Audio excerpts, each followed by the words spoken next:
السلام علیکم ورحمۃ اللہ وبرکاتہ۔ دنیا کے غموں کے ساتھ کمپرومائز مت کریں۔ دنیا کے غموں کو کبھی بھی آخرت کے ساتھ مت ترجیح دیں، آخرت پر ترجیح مت دیں دنیا کے غموں کو، کیونکہ اگر آپ نے دنیا کے غموں کو اپنے سینے کے اندر پالا تو اللہ سبحانہ و تعالیٰ آپ کو ان کے حوالے کر دے گا۔ لیکن اگر آپ کسی ایک غم کی وجہ سے اپنی آخرت کو سنوارنے میں لگ جائیں گے تو اللہ تبارک و تعالیٰ نہ صرف آپ کی اس غم کا بہترین مداوع کرے گا، بلکہ دنیا میں جتنی بھی مشکلات ہیں، جتنے بھی غم ہیں، وہ سب آپ پر آسان فرما دے گا۔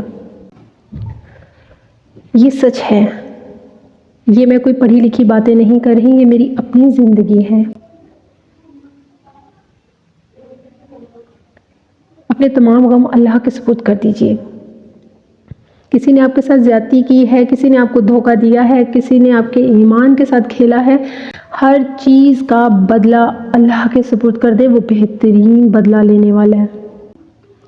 کوئی آپ پہ ظلم کر گیا، کوئی آپ کے ساتھ ناانصافی کر رہا ہے، کوئی آپ کے ساتھ حق تلفی کر رہا ہے، اللہ کے سپرد کر دیجئے۔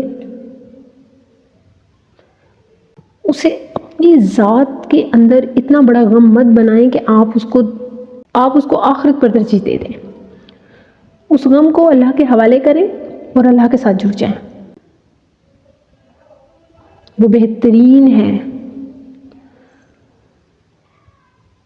یقین کیجئے آسمانی مرہم کمال کی شفاعت رکھتے ہیں، آسمانی محبتیں کمال کی قربتیں رکھتی ہیں۔ خود کو آسمانی مرہم کے ساتھ جوڑیے، خود کو آسمانی محبتوں میں ملوث کر لیجئے، خود کو آسمانی محبتوں کے حوالے کر دیجئے۔ یہ آسمانی مداوع جو ہے نا، یہ کمال ہے۔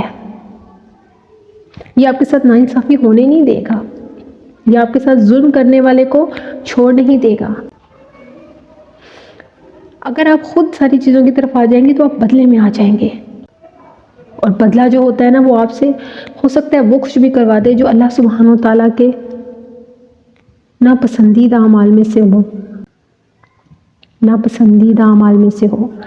تو آپ نے بدلہ لینے سے بچنا ہے، آپ نے اس کے حوالے کرنا ہے۔ آپ اس کے حوالے کیجئے، اس کے حوالے کر کر دیکھیے کہ آپ کا مداوع آپ کے لیے کیا کرتا ہے، کس طرح سے آپ کے لیے آسمانی مرہم آتے ہیں، کیسے آپ کو آسمانی محبتوں سے نوازا جائے گا، کیسے آپ کو آسمانی قربتوں سے نوازا جائے گا۔